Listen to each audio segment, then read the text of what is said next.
18 मैं हूं आपके साथ मेनका चौधरी और इस बुलेटिन में सबसे पहले खबर मेरठ से, जहां पर प्रशासन का सबसे बड़ा एक्शन देखने को मिला। यहां प्रशासन ने अरबों की सरकारी जमीन कब्जा मुक्त कराई है। प्रशासन ने 210 बीघा जमीन पर कब्जा करने वालों के खिलाफ कार्रवाई की है। ग्राम समाज के सुपुर्द की गई है जमीन। 2 दशक से लोगों के कब्जे में थी सरकारी जमीन। भारी पुलिस फोर्स की तैनाती में प्रशासन का एक्शन हुआ। थाना परतापुर क्षेत्र के इटायरा गांव का ये मामला है। बड़ी कार्रवाई आज देखने को मिली है। 210 बीघा जमीन, सरकारी जमीन कब्जा मुक्त करवाई गई। यहां 2 दशक से लोगों ने कब्जा कर रखा था। पहले कच्चे मकान थे और धीरे धीरे लोगों ने पक्का मकान बनाना भी शुरू कर दिया था, जहां पर आज कार्रवाई हुई। अवैध रूप से प्लॉटिंग भी हुई थी इस जमीन की और इसके खिलाफ प्रशासन ने आज एक्शन लिया है।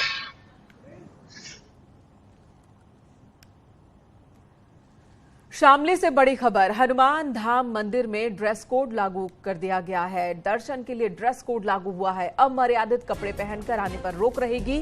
बाहर से दर्शन करने की छूट होगी। Half pant, jeans, short dress पहनकर आने पर रोक लगा दी गई है। इससे पहले भी कई मंदिरों ने इस तरह का नोटिस जारी किया और अब देखिए हनुमान मंदिर परिसर में भी एक नोटिस लगाया गया है और इस नोटिस में ये साफ साफ लिखा है कि कोई भी छोटे कपड़े पहनकर मंदिर में न आए, अमर्यादित कपड़े पहनकर मंदिर में न आए।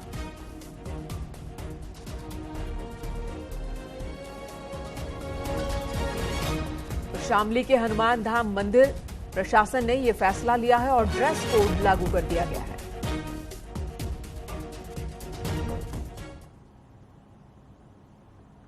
इधर बस्ती में एक पैरामेडिकल कॉलेज का बड़ा फर्जीवाड़ा सामने आया। कॉलेज में करीब 600 छात्र छात्राओं का एडमिशन करवाया गया। बाकायदा पूरे साल क्लास भी हुई, परीक्षा भी हुई और जब रिजल्ट आया तो मार्कशीट फर्जी पकड़ा गया, जिसके बाद अभिभावकों ने डीएम को इसकी शिकायत की है।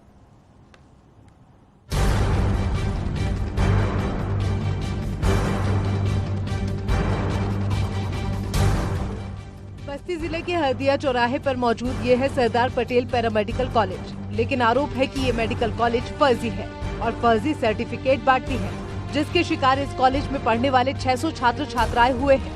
हमारी लड़की यहाँ हरदिया चौराहे पे सरदार पटेल पैरामेडिकल में हमारी लड़की पढ़ रही थी वहाँ पे।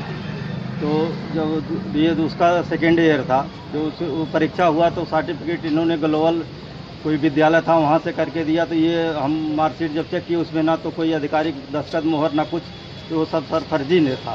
और हम 85,000 रुपया हम इनको हमारे पास फीस जमा करिए, जो कि हमारा 20,000 रुपये का यह रसीद हमको नहीं दिए थे। टोटल हम 1,05,000 रुपये इसमें जमा किए हैं। परिजनों की माने तो करीब 5 साल से ये कॉलेज यहाँ चल रहा है। कॉलेज के बाहर रजिस्ट्रेशन नंबर के साथ बड़े बड़े बोर्ड भी लगे हैं, जिस पर लिखा है यहाँ JMM ANM का कोर्स कराया जाता है। इसी झांसे में आकर 1 नहीं 2 नहीं बल्कि 600 छात्रों ने इस कॉलेज में एडमिशन ले लिया, क्लास भी की और एग्जाम भी दिया। लेकिन जब उनको मार्कशीट दी गई तो सारा का सारा मामला खुलकर सामने आ गया। सभी बच्चे बहुत परेशान हैं सर, कि ये जान लीजिए कि सब लोग मजदूरी वाले बच्चे हैं। मजदूरी हम लोग डेली बेसिस पर काम करते हैं, किसी तरीके से इंतजाम करके पढ़ा रहे थे बच्चों को, और सर वो भी डूब गया सब। आगे आप क्या कुछ करेंगे? आगे सर हम ये चाहते हैं प्रशासन से उनके ऊपर कड़ी कार्रवाई की जाए। हम लोगों को जो धन और समय नुकसान हुआ है उसको कम से कम मुआवजा दिलाया जाए। अभिभावकों की माने तो वो कॉलेज को 1 साल की 80,000 से 1 लाख तक फीस दे चुके हैं।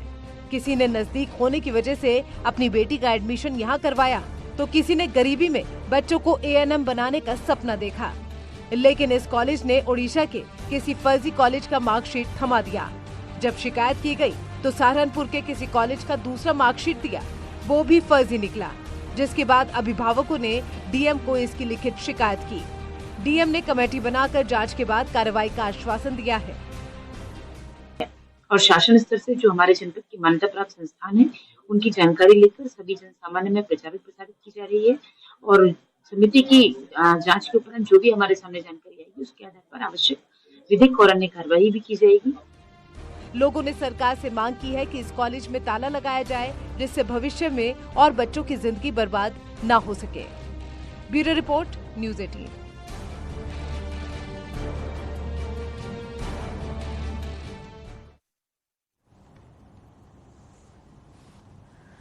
और अगली खबर हम आपको बता दें, ये खबर जो पहलवानों से जुड़ी हुई है। मुजफ्फरनगर में खाप महापंचायत हो रही है। सोरम गांव में पंचायत हुई जिसमें बीजेपी सांसद बृजभूषण शरण सिंह और देश के नामचीन पहलवानों के बीच चल रहे प्रकरण को लेकर आंदोलन की दशा और दिशा तय होगी। संयुक्त किसान मोर्चा रणनीति बनाएगा और इस मौके पर नरेश टिकैत ने कहा कि बृजभूषण सिंह की गिरफ्तारी होनी चाहिए। साथ ही उन्होंने कहा कि दिल्ली पुलिस दबाव में काम कर रही है। सोरम गांव में खाप चौधरियों ने बैठक बुलाई। मुजफ्फरनगर की ये तस्वीर हम आपको दिखा रहे हैं। पहलवानों के दंगल को पहले ही खाप पंचायत का समर्थन हासिल है। आज फिर ये मीटिंग बुलाई गई। नरेश टिकैत वही शख्स हैं, किसान नेता, जिन्हें मेडल अपने सौंपे पहलवानों ने। नरेश टिकैत ने मेडल लेने के साथ ही कहा था कि 5 दिनों का वक्त दीजिए और अब आज ये मीटिंग बुलाई गई है और आगे किस तरह से अभियान को बढ़ाया जाए इस पर चर्चा हुई। बेहद महत्वपूर्ण है और इसमें अकेले को किसी को भी राइट नहीं। नूही हमने यहाँ आपात बैठक बुलाई खाप चौधरी की, इनकी सबकी सुलह मशवरे तक काम चलेगा। जो कुछ भी पहले तो चलता सबका खाप चौधरी का जो जिम्मेदार आदमी सबकी सुलह मशवरा लेकर और जो निर्णय लिया जाएगा वो यहाँ हमने आज कोई आम जनता नहीं बुला रखी, सब मैंने कर दी थी। सब जिम्मेदार आदमी यहाँ से आ रहे। सांसद बृजभूषण शरण के लिए क्या कहेंगे? आप हरिद्वार भी गए और वहां खिलाड़ियों को रोका कि गंगा में मेडल प्रवाहित न करें। भाई उसके लिए क्या गए? उसके लिए तो जब उनने इतना अपराध करा, क्या उसकी गिरफ्तारी करे अपना? ठीक है, मुकदमा हो, जो कुछ मुकदमे में जो कुछ अदालत उसे निर्णय दे तो वो करे। फिर उमेश श्रीवास्तव हमारे सहयोगी मेरठ से हमारे साथ जुड़ चुके हैं। उमेश, आज की मीटिंग में क्या दिशा तय की गई? आगे की रणनीति क्या होगी?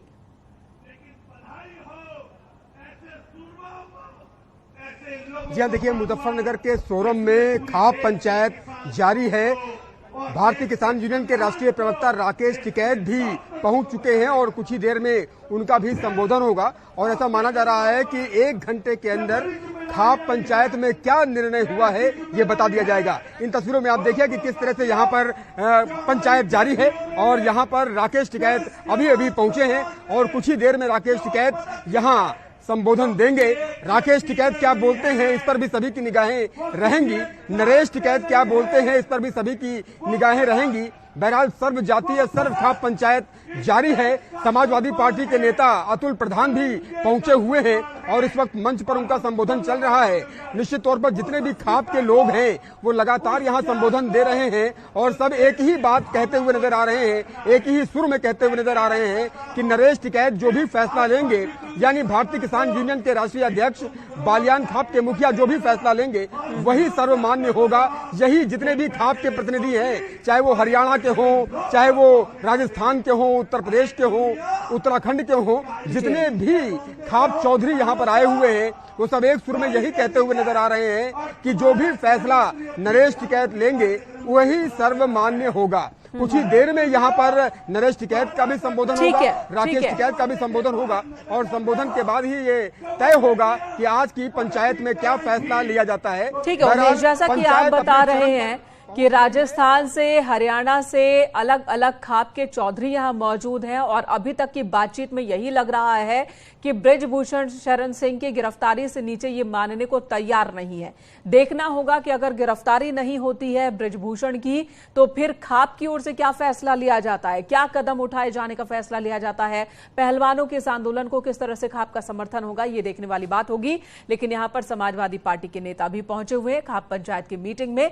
जाहिर सी बात है पहलवानों का प्रदर्शन अब सियासत का अखाड़ा ज्यादा बन गया है। धन्यवाद उमेश इस वक्त पूरी जानकारी देने के लिए।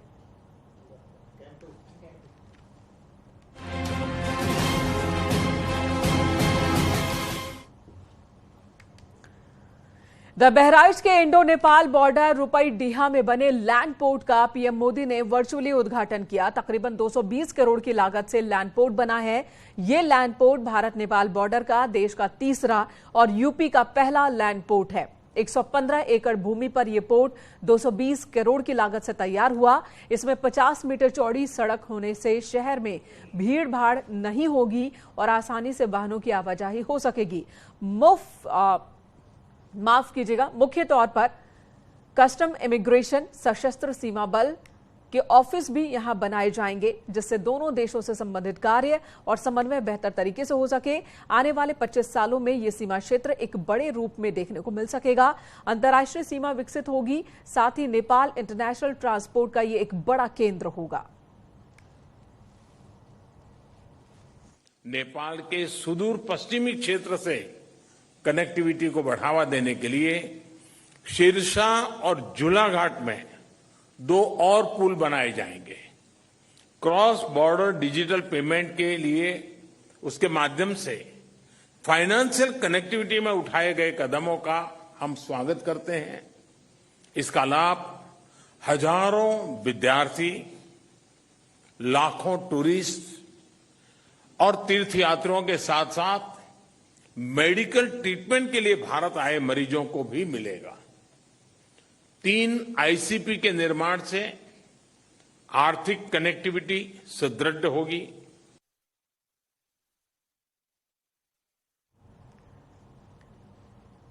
आज सीएम योगी ने आपदा प्रबंधन विभाग को एक बड़ा तोहफा दिया। लखनऊ में आपदा प्रबंधन भवन का शिलान्यास किया गया। 1.5 एकड़ जमीन पर 66 करोड़ की लागत से यह भवन बनकर तैयार होगा। पूरे यूपी में बाढ़, आकाशीय बिजली, अग्निकांड और भूकंप जैसे हालात में यहां से मदद मिल सकेगी।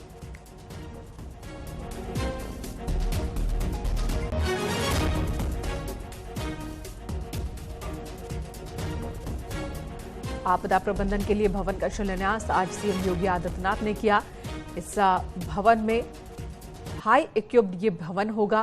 पूरे प्रदेश में कहीं पर भी आपदा होती है, यहां से मदद मिल सकेगी। बिजली, अग्निकांड, भूकंप जैसे हालात में यहां से मदद मिल सकेगी।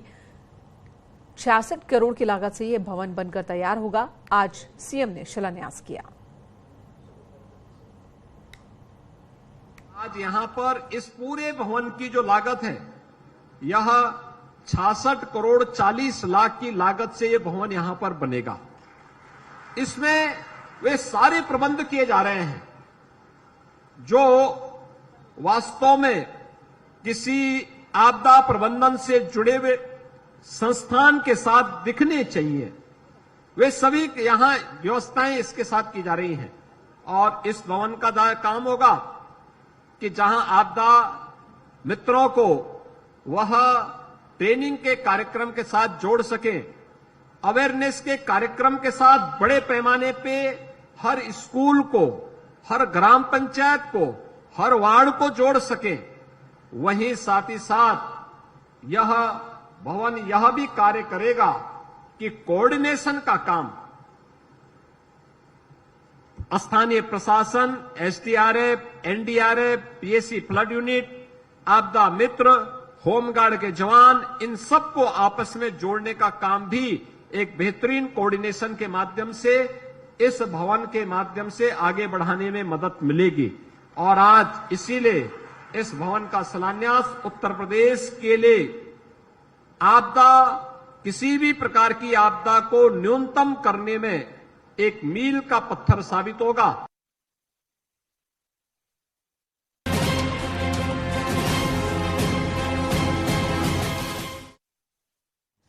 यूपी के नवनिर्वाचित निकाय अध्यक्षों के लिए लखनऊ के इंदिरा गांधी प्रतिष्ठान में आज एक विशेष वर्कशॉप का आयोजन किया जा रहा है।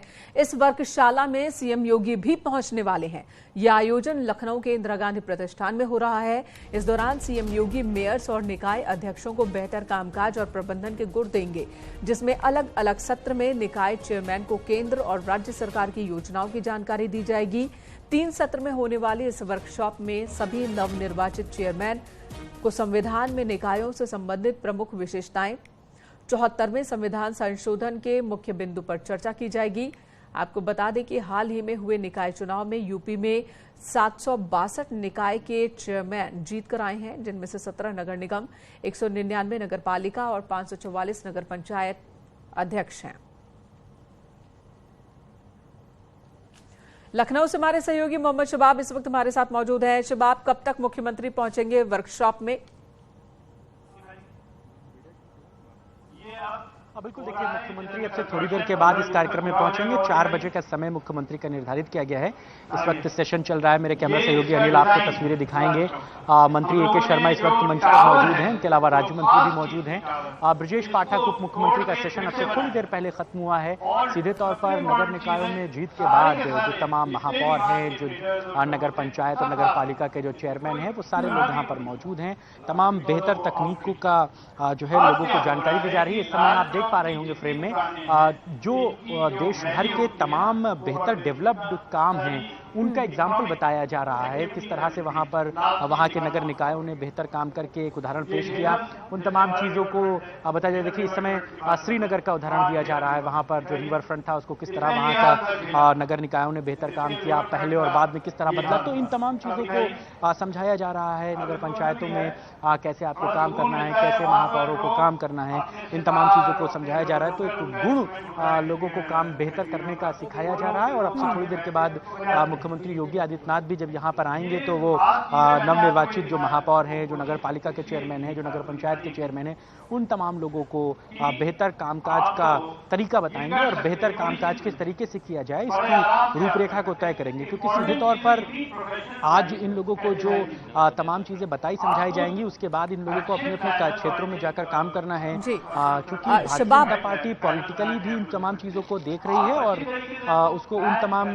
चीजों पर भी फोकस करना है। जी ठीक है, इस वक्त धन्यवाद शबाब पूरी जानकारी देने के लिए। और जैसे ही सीएम योगी आदित्यनाथ आते हैं आप जरूर हमें बताएं फिर सीएम किस तरह से संबोधित करते हैं इन सभी नए मेयर्स को, सभी अध्यक्षों को, और क्या मंत्र देते हैं उस पर भी सबकी निगाहें होंगी। यहाँ